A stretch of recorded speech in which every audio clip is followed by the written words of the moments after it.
Welcome to my another blog. और आज के किन्तु आमी पायेस बानाबो, ताई निये जाচ্ছি पायेसेर सामग्री। चलो आज के बानाई किभाबे पायेस बानाबो सेटा तोमादेरके देखाচ্ছি।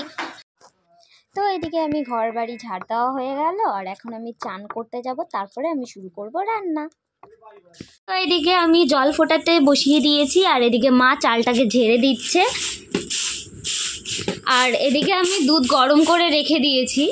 তো চলো সেটাকে দিয়ে আজকে কিভাবে রান্না করছি আমি পায়েসটা তো তোমাদেরকে দেখাচ্ছি। তুমি জানো পায়েস কিভাবে রান্না করতে হয়?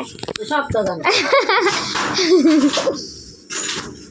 আমি কিন্তু প্রথমবার পায়েস রান্না করতে গেছি, তো আমি খুব এক্সাইটেড ছিলাম যে কীভাবে পায়েস রান্না করতে হয় আর সবাই কিন্তু খুব এক্সাইটেড ছিল এবং সবাই আমাকে বলছে যে তুই প্রথমবার পায়েস বানাচ্ছিস কেমন হবে। আর আমারও খুব ভয় ছিল যে কেমন রান্না করতে পারবো কি না পারবো। তো মা আমাকে প্রচুর হেল্প করেছে এবং দেখিয়ে দিয়েছে কীভাবে কি করতে হবে। সো গাইস, প্রথমবার এরকম রান্না করছি পায়েস। চলো, সবাই একটু প্যানিক করছে ফার্স্ট টাইম যেহেতু করছি। দেখা যাক আজকে কেমন টেস্ট হয়। এই স্লো। আগের থেকে কিন্তু চালটা অনেকটাই ফুটে এসছে, এই দেখো তোমরা দেখতেই পাচ্ছ, হয়তো চালটা অনেকটা ফুটে গেছে। তো আরেকটুক্ষণ পরেই হয়তো হয়ে যাবে, যেহেতু প্রথমবার সেহেতু আমার অত একটা জানা নেই। তবে দেখা যাক কতক্ষণে হচ্ছে। আরে ফুলছে কেন?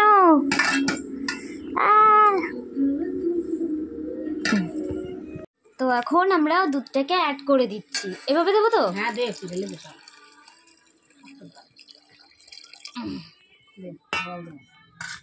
একটুখানি জল দেবে, ততক্ষণ আমি এটাকে নাড়াচাড়া করি। ওয়াও,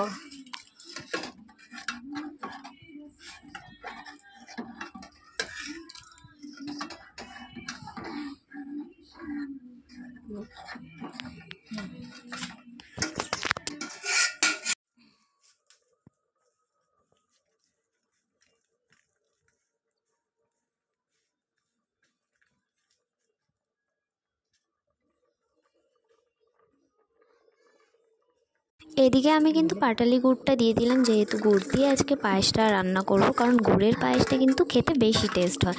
এবং ফটাফট গুড়টা দেওয়ার পরে কিন্তু নাড়াচাড়া করতে থাকলাম, নইলে নিচে লেগে গেলে কিন্তু ভালো হবে না পায়েসটা। তাই আমি কিন্তু অনেকটা ঘাটাঘাটি করতে হচ্ছিল এবং একটু পরপর আমি নাড়াচাড়া করছিলাম যাতে লেগে না যায়, খুব ভয়ে ছিলাম। তারপরে আবার একটুখানি চিনিও দেওয়া হলো এর মধ্যে, যেহেতু আরেকটু যাতে মিষ্টিটা আসে, নইলে শুধু গুড়ের দিয়ে বানালে পারে মিষ্টি হয় না।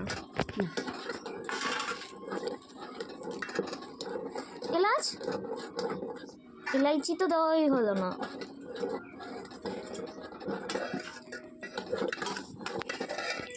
এই দেখো ফাইনাল রান্না হয়ে গেছে। আর এদিকে কিন্তু আমার রান্না আমি প্রথমে টেস্ট করছি যে কেমন হয়েছে।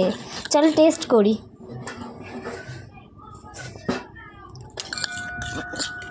চালটা একটু শক্ত থেকে গেছে, বাকি সব ঠিক আছে।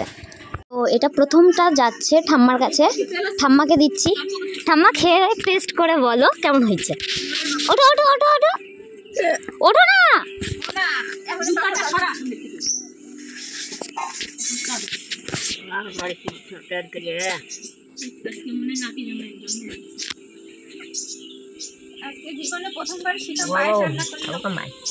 একটুখানি মুখে দিয়ে বলো কেমন হয়েছে।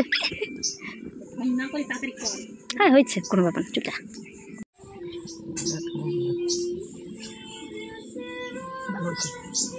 জিভে না পড়তেই ভালো হয়েছে। হ্যাঁ, আরেক চামচ ভালো মতো না, ওইভাবে জিভে ঠেকালে হয় নাকি? একটুখানি উঠিয়ে ফু দিয়ে দিয়ে খাও।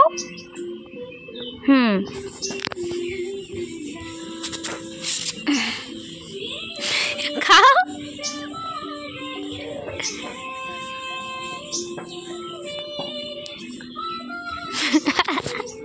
বিকালের দিকে চলে গেছিলাম খিচুড়ি খাওয়ার জন্য একটা জায়গায়, যেখানে মানে আমাদের কালী মন্দির শঙ্করপুরে, সেখানে খিচুড়ি দেওয়া হচ্ছিলো।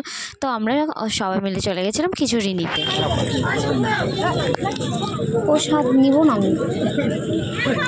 আমি তো প্রথমে নিজের জন্য নিয়েছিলাম, সাথে আমার বাড়িতে যেহেতু দিদিরা আছে তার জন্য আমি 3 বাটির মতো নিয়েছি, ওদের জন্য রেখেছি। তারপরেও ভেবেছি যদি কম হয়ে যায়, তাই আমি অল্প খেয়ে বাকিটা সম্পূর্ণই রেখেছিলাম দিদিদের জন্য। আর তারপরে আমরা চলে গেছিলাম জয়ের কাছে, কারণ জয় ওদিকে খাওয়া দাওয়া করবে, ওর জন্য আমরা প্রসাদ নিয়ে চলে গেলাম ওর রুমে। বাটিটা অনেকটা ছোট আছে। আমাকে খিচুড়ি দিয়েছে, এই বাটি, ওই বাটি, এই বাটি, ওই যে আরেকটা বাটি, দেখি দেখি বাবা, সরো সরো। এই যে জয়ের জন্য আরেকটা পর্যাপ্ত পরিমাণে আছে, কম পড়ে গেলে ওটা হবে buy one get one free, কারণ ডবল ডবল করে করা আছে। আমরা কত কষ্ট করে নিলাম জানিস, পায়ে কত পাড়া খেলাম, তোর জন্য নিয়ে এসছে কত। এই যে